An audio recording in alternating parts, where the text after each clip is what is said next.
ஏன்னா 3 வேளை சாப்பாடு தங்குற இடம் 450 பேருக்கு வாடகை கட்டணும். சேர்த்து வச்ச பணம் எல்லாம் போயிடுச்சு, கரைஞ்சிச்சு. அது போக கடனையும் வாங்கி விட்டேன். லோனை போட்டு எடுத்துட்டேன். ஒரு 40 கோடி போட்டு ரிலீஸ் பண்ணுறாங்க. 12,000 எம்ப்ளாய் இருந்தாங்க. நான் பாட்டு தெரியாமல் என்னன்னா ஃபுல் சேலரி போட்டேன். First month, second month release பண்ணிட்டேன். அப்படியே பேங்க் ரிவர்ஸ் போகுது. நமக்கு தெரியாது என்ன நடக்க போகுதுன்னு. 3வது மாதம் கை வைக்கும் போது எல்லாம் அலற ஆரம்பிச்சிட்டாங்க. சார் காலியாகிடுவீங்க போட்டு பார்ப்போம். நமக்கு தெரியாது எப்போ திறக்க போகிறேன்னே தெரியல.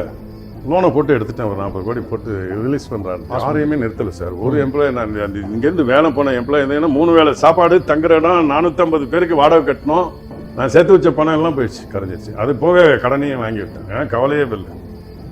எப்பயும் பார்த்து நான் வரும்போது என் ஊர் ரயில் பஸ் ஸ்டாண்டில் தான் என்னுடைய தன்மானம் எல்லாம் அங்கே தான் இருக்குது. எங்கள் அப்பா எனக்கு வெறும் 30 லட்சம் தான் கொடுத்தாரு. என் ஒய்ஃப்டில் அந்த 30 லட்சத்து வர்ற வரைக்கும் நான் போராடுறேன். Empowering minds, shaping future. E-Road Sengundar Engineering College, Perundurai, E-Road. Admissions open.